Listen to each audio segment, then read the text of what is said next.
nesta manhã eu tenho o prazer de abrir o programa, mais uma vez, com o bispo Wilson Teixeira. Ele é da Igreja Metodista Ortodoxa do Brasil, milita aqui na cidade do Rio de Janeiro, conhecido antigo, e ele vai dar o seu bom dia aos telespectadores. Uma alegria nós estarmos juntos e poder mais uma vez compartilhar algo do coração de Deus. Um bom dia para todos e que o Senhor possa abençoar esses momentos que vamos estar juntos aqui. Ok, vou te chamar de Wilson. Com certeza. Wilson, tem um evento que vocês realizam todos os anos na cidade de Teresópolis, é isso? Isso. Na verdade começou no Bennett, na década de 90, precisamente 1990, e a gente pensava fazer um evento regional aqui no Rio de Janeiro, mas de repente no ano seguinte veio gente de todo o Brasil e ficou pequeno o Bennett.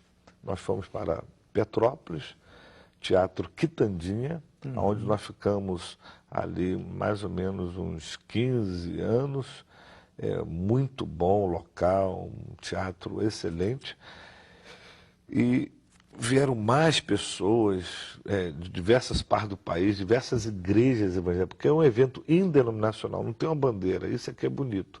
E os pastores sempre acreditaram, porque nunca teve nenhuma intenção de proselitismo, mas sim abençoar os músicos, abençoar a vida dos cantores e eles voltarem para suas igrejas pensando em servir mais ainda ao seu líder e à sua igreja e não sair da sua igreja, que é o mais importante, né? Porque alguns eventos por aí a pessoa vai e quando volta quer sair da igreja porque a igreja não tem aquela visão, porque o pastor não tem a mesma visão, e isso não é bom.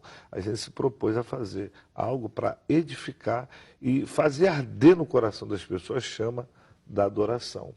Já passaram diversos cantores nacionais e internacionais no louvor profético. Eu lembro que nós trouxemos lá de Miami Ingrid Rosário. Ouvi falar. Também eu tive lá na Expolite, na época que eu fui te visitar em Boca Raton. Exatamente. Ali. E conhecemos também Danilo Montero, da Costa Rica, que trouxemos. Já teve também no louvor profético Abraão Laboriel, um ícone da música. O Abraham, uma vez eu assisti uma apresentação dele lá na Flórida.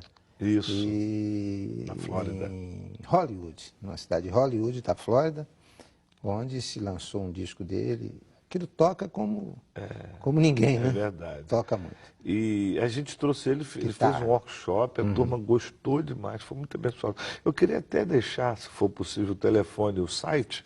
Por favor, porque pode este ano aí. nós vamos comemorar 25 anos em Teresópolis, na Catedral da Paz, no centro de Teresópolis. O nosso telefone é Rio de Janeiro, 21 3305 0166, 33050166, e o site é www.louvorprofético.com.br. Ali tem todas as informações, os preletores desse ano. Esse ano nós estamos trazendo Ministério Ipiranga, Azaf Borba, Sóstenes Mendes, Bispo Paulo Lockman, e tantos outros que vão estar agregando, André Santana, Filhos Benditos, e com certeza vai ser um evento para edificar, trazer assim uma unção para abençoar a vida dos músicos. Isso vai ser no mês de junho? Mês de julho. Julho. Precisamente na data de 30 de julho a 2 de agosto, porque 30 é quinta, sexta, sábado 1º de agosto, domingo, dia 2 encerra pela manhã. Você trouxe alguma coisa aí para mostrar? Eu trouxe esse material aqui para que você pudesse ver. A gente fez em 2009 o Louvor que Liberta, que foi o tema daquele ano. Deixa eu ver aqui. Sendo que nós fizemos em Xerém, ali na descida de Teresópolis. A câmera. Vê se a câmera consegue Esse encontro nacional pegar. do louvor profético, ele realmente não tem, não tem bandeira denominacional. Isso é muito importante porque às vezes as pessoas pensam, mas é só para ir da igreja tal. Não. Qualquer denominação, até os nossos amigos da Igreja Católica, irmãos, são convidados a participarem também. Deixa eu te falar alguns nomes que participaram já, né? Ó, Sóstenes Mendes, Soraya Junque, Bené Gomes, Marcos Salles, Ademar de Campos, Alda Célia, Kleber Lucas, Cláudio Claro, Fernanda Brum, Fernandinho, Cris Duran esteve com a gente. Então, tantos nomes da música evangélica, né? A Ingrid Rosário, que eu já falei, internacional. E este ano a gente assim está realmente comemorando os 25 anos. Vai ser uma comemoração especial. Agora, todo ano, a gente deixa esse material à disposição das pessoas, ótimo. que é o DVD. E esses DVDs a gente duplica para que as pessoas levem essa visão que está sendo ali proclamada, anunciada, ministrada, e as igrejas levam kit de DVD para suas casas, suas igrejas, passam lá com o grupo que não pôde ir, compartilha, né? E Perfeito. é muito interessante isso. Então, é um verdadeiro seminário isso, É né? um seminário assim, de 4 dias intensivo com os melhores ministros de louvor do Brasil. Você também tem um material seu aí, na sua mão. É aí, verdade. A gente tem feito palestras em alguns lugares no Brasil, e o nosso contato, se você quiser levar o Wilson Teixeira na sua igreja, fazer um seminário, uma programação, não só sobre louvor, né, mas da ministração da palavra, meu telefone é Rio de Janeiro 21 3305 0166 ou 987 31 0166. Esse é o meu CD último, Tua Graça.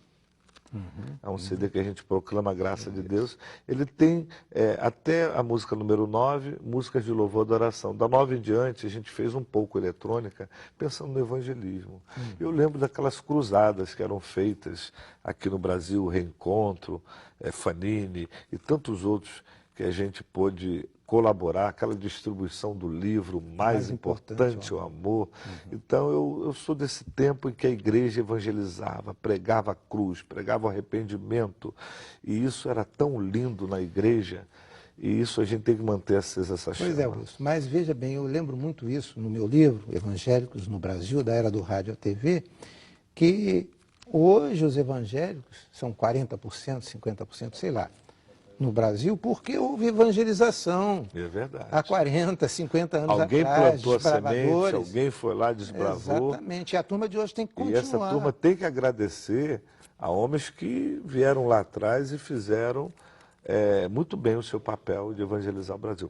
Voltando aqui, a gente tem algumas palestras que a gente leva, né, em DVD, Coragem para Ser Diferente, é uma das palestras. Hoje a gente tem que ter, Flávio, muita coragem para ser diferente dessa geração. Não tenha E terminando dúvida, aqui, a justiça que vem pela graça, esse aí é o Coragem para Ser Diferente, justiça que vem pela graça, e essa é uma palavra, vê se dá para aparecer aí no vídeo, isso. E esse último aqui é as consequências de nossas escolhas. Nós vivemos fazendo escolhas. E se fizermos uma escolha errada, a gente colhe o fruto disso. Se fizermos uma escolha certa, certamente colheremos o bom fruto e Deus nos abençoará. Então estou à disposição. Vamos lembrar irmãos. O seu telefone, o seu e-mail e também o Facebook. Meu Facebook vai ser colocado aí na tela. Isso. Meu Facebook é Wilson Teixeira. Meu e-mail é wilsonteixeira@terra.com.br. wilsonteixeira@terra.com.br e o telefone 9831 0166, botando 21, Rio de Janeiro. Estamos fazendo palestras em muitos lugares, Deus tem abençoado.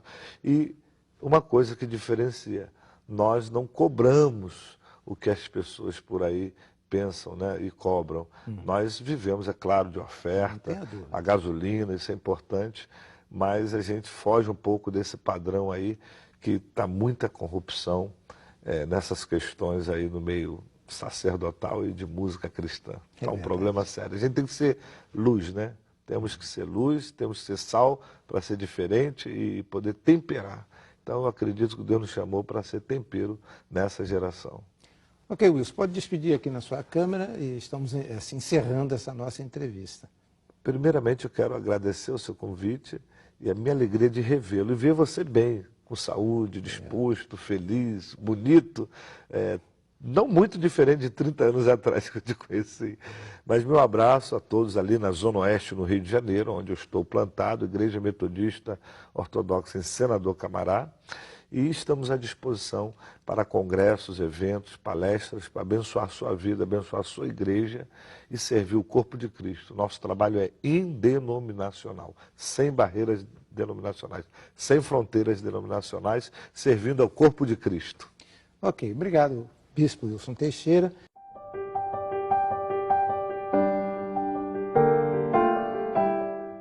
Mais uma vez, nós estamos aqui com o nosso momento Mães Unidas em Oração. Nós queremos agradecer a todos vocês que sempre estão sintonizados aqui conosco, participando, enviando seus e-mails e dando suas palavras de conforto, de alegria. É tão bom receber os telefonemas e agradecendo a Deus pela vida de todos que compõem esta equipe e que faz com que este programa vá ao ar.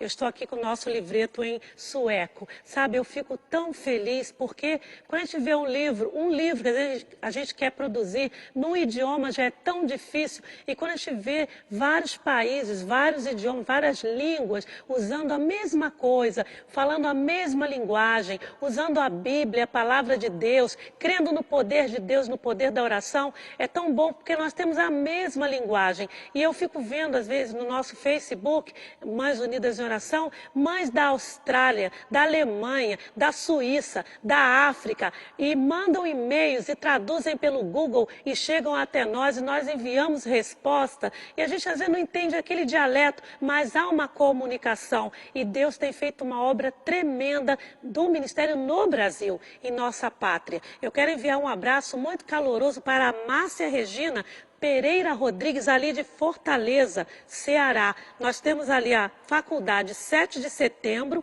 a Escola de Ensino Fundamental Francisco Chagas Farias, que também estão na rede mundial de oração. São milhares de escolas, é óbvio, porque a base de Moms in Prayer, Mães Unidas em Oração no Brasil, são as escolas, porque é ali que tudo acontece. Nós temos falado aqui como o ministério começou. Foi quando Fer Nichols, que é a nossa fundadora, levou seu filho para a escola, e quando a porta fechou, ela olhou aquele filho ali dentro e falou: meu Deus, e agora? E agora eu vou orar. E com uma outra mãe, ela começou a orar, e foi orando, e Deus foi abrindo, alargando as fronteiras. E em 30 anos, através da oração de uma mãe, falando para outra mãe, o ministério está em 146 países. Deus faz uma obra tremenda, e foi a mão do Senhor que fez isso, não há dúvida, porque Fer Nichols, como eu tive o privilégio de conhecê-la, ela é uma mulher tremenda, ela é uma mulher de fé, ela é uma mulher que crê no poder da oração. Entre no nosso site, mãesunidasemoração.org, lá você tem todas as informações sobre este ministério que tem feito a diferença nas mães do Brasil. Mães Unidas em Oração, filhos protegidos.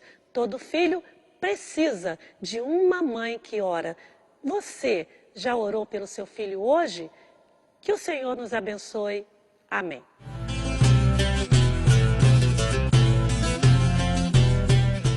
Desembargador Sérgio Cavalieri, uma alegria muito grande recebê-lo mais uma vez no programa Reencontro. Gostaríamos de ouvir suas palavras iniciais. Eu estou quase ficando aqui reincidente, né? Porque é a terceira vez que você me dá esse privilégio. Se fosse na área penal, eu já estava... Prazer, a honra é toda minha.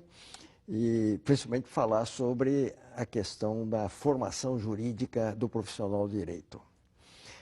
O Dutra, felizmente eu tenho, vamos dizer assim, uma boa experiência, porque você sabe, eu fui professor.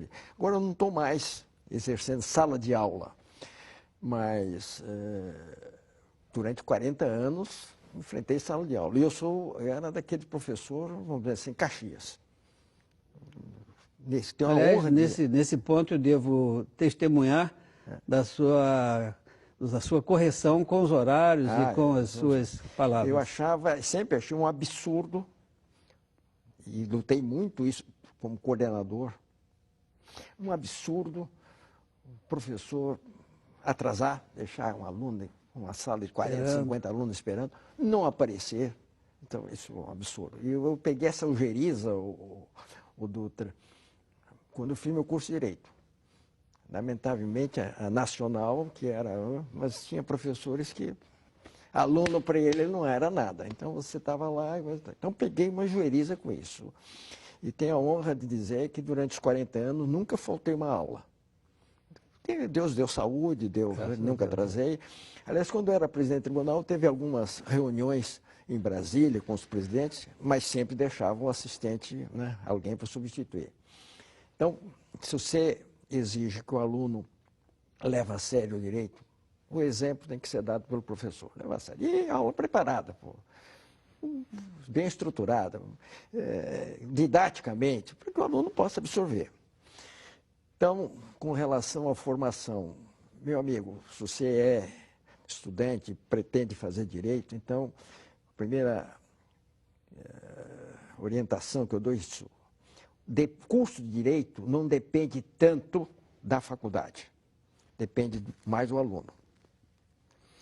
Pois é, você tem alunos excepcionais em faculdades privadas e alunos excepcionais na faculdade pública. Há aquela ideia de que só a universidade pública é que é boa. Está errado isso, absolutamente equivocado.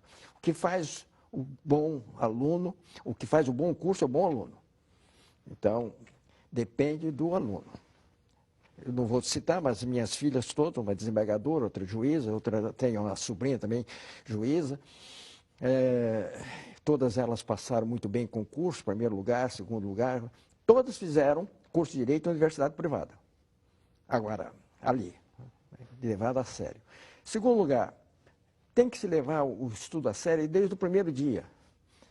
Nesses 40 anos, o que eu observei é o seguinte, que o aluno entra e... Não sabe o que quer. Não, leva na brincadeira. Coisa só se disciplina, fazer prova, aquela coisa, se puder uma coladinha. Quando chega lá para falar do curso de Direito, né? Uhum. São 10 períodos.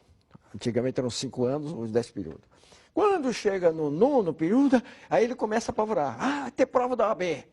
Aí tem que... Já é tarde. Ele tem que se começar a preparar lá no primeiro período, levar a sério o curso todo. Só no final, aí muita gente começa depois tropeçando e acaba até desistindo. E a prova da OAB, já que o senhor citou, o que o senhor acha dela? Exame de ordem. É uma pergunta que você me faz que me deixa um pouco, vamos dizer assim, constrangido. Ela é boa e é ruim. Ela é boa se for aplicada de uma maneira realmente sensata, de uma maneira realmente razoável, para fazer a checagem. Houve um tempo, não vou dizer agora, porque eu agora não estou mais acompanhando, mas quando eu era coordenador, diretor, eu acompanhava, né? Houve um tempo que ela era um absurdo. Começava com 100 questões, agora parece que reduziram. Eu, durante muito tempo, briguei com isso. Isso não é possível. Isso é uma gincana. Você não pode fazer de uma prova uma gincana, você tem que fazer uma prova. 100 questões para fazer em tantas horas. Eu começava a dizer, já não gostaram. Se eu pegar, fazer essas provas, eu vou ser reprovado. Eu vou reprovar todas elas, porque eu não conseguiria fazer essas 100 questões. No tempo exigido. Não podia. Isso é absolutamente errado. 2, eu aposto que se pegar quem elaborou a prova, os examinadores, e cada um deles elaborar a prova toda, também vão ser reprovados. Porque eles vão lá e pegam filigrana. Então, não é uma prova, é um concurso. E aí... E é uma forma de limitar o ingresso de profissionais? Não é. Limitar o ingresso é corporativismo. E, segundo lugar, começa a haver até um mercantilismo. Porque, reprovamos 90%. Mas esse pessoal pagou a taxa de inscrição. Aquilo é uma baba. Quanto mais reprovar, mais alunos tem depois. E mais o curso preparatório. Exatamente. Aí eles transferiram. Aí jogam a culpa, doutora, nos cursos de direito. A grande culpa é o secundário. Isso, a grande diferença entre uma universidade pública e uma universidade privada é essa, que eu convivi nas duas, dei aula nas duas. O aluno chega muitas vezes na universidade privada semi-analfabeto. porque não aprendeu português, não aprendeu raciocinar. Porque na Estácio, logo no início, a gente começou a fazer curso de reforço de português, de leitura, porque vinham na família. Então, aí joga a culpa no curso universitário. Eu cansei de dizer isso. Meu amigo, no tempo que eu fiz Direito, era nacional, Sim. Era nacional do Brasil. Ninguém me disse sequer onde era o caminho do fórum, onde era o caminho do tribunal. Não tinha nenhuma preocupação com estágio, com nada. Hoje o curso de Direito tem estágio, tem isso, tem aquilo. Então, não é realmente o problema, não é da estrutura do curso, da estrutura das universidades.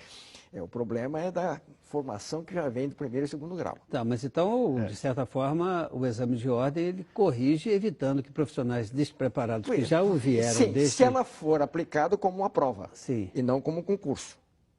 Porque o doutor, você sabe muito bem, quem vai fazer realmente a seleção na vida profissional é a profissão. Não é o fato de ser aprovado num concurso, aprovado no AB, que você vai ser um excelente advogado. Não. Você sabe disso.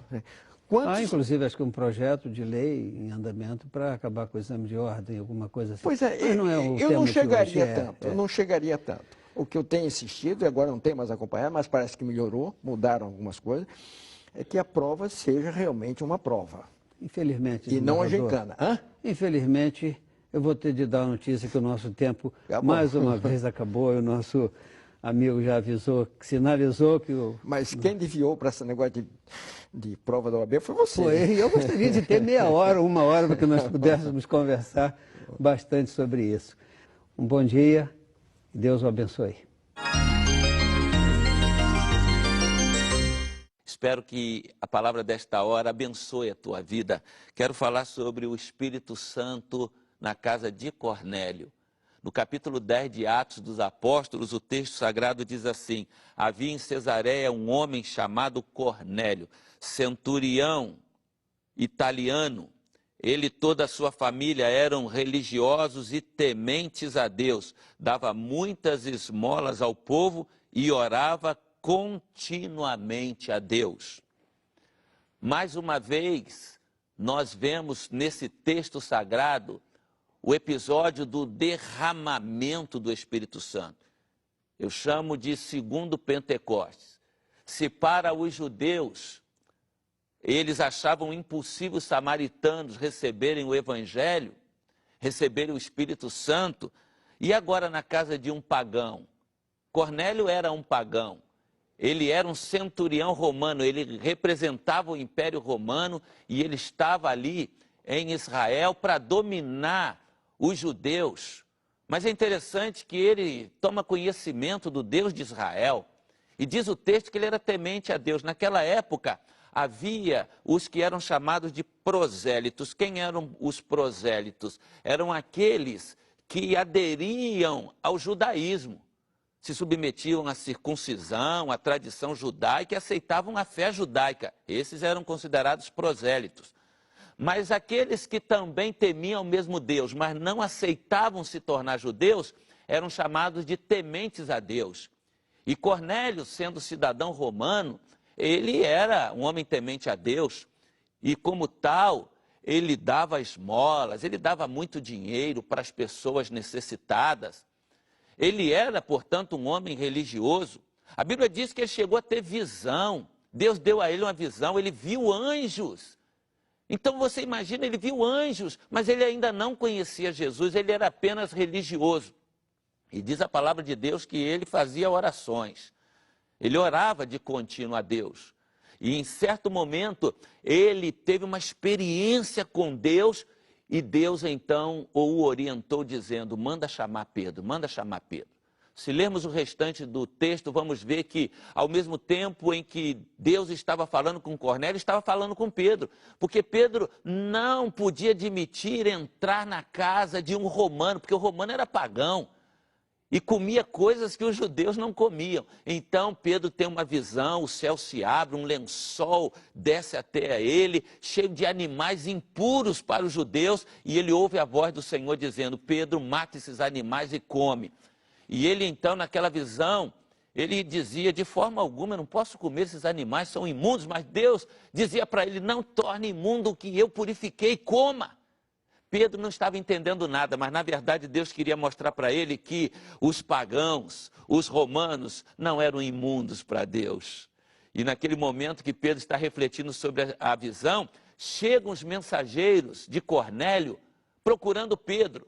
E Pedro então entende e acompanha aqueles mensageiros até a casa de Cornélio. Ele vai à casa de Cornélio.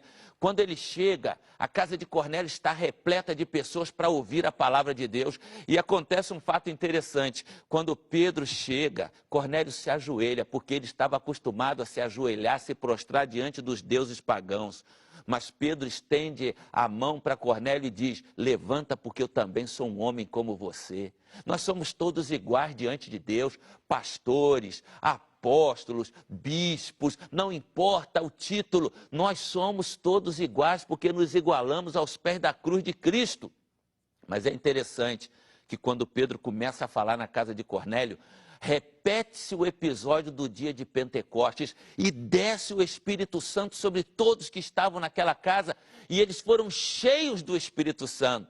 Deus estava quebrando mais uma barreira para os judeus que pensavam que o Evangelho era só para eles, que pensavam que Jesus era só para eles, que o Espírito Santo era só para eles. Deus está dizendo agora o mesmo que disse quanto aos samaritanos, não é só para vocês, é para os samaritanos, é para os pagãos, para os gentios, e é interessante notarmos que nós somos gentios. Significa que nós estamos nos confins da terra, e o Espírito Santo é para nós também, é para mim, é para você, não é para alguns religiosos, não é para algumas igrejas, não é para uma classe especial, o Espírito Santo é para todos aqueles que creem no nome de Jesus Cristo.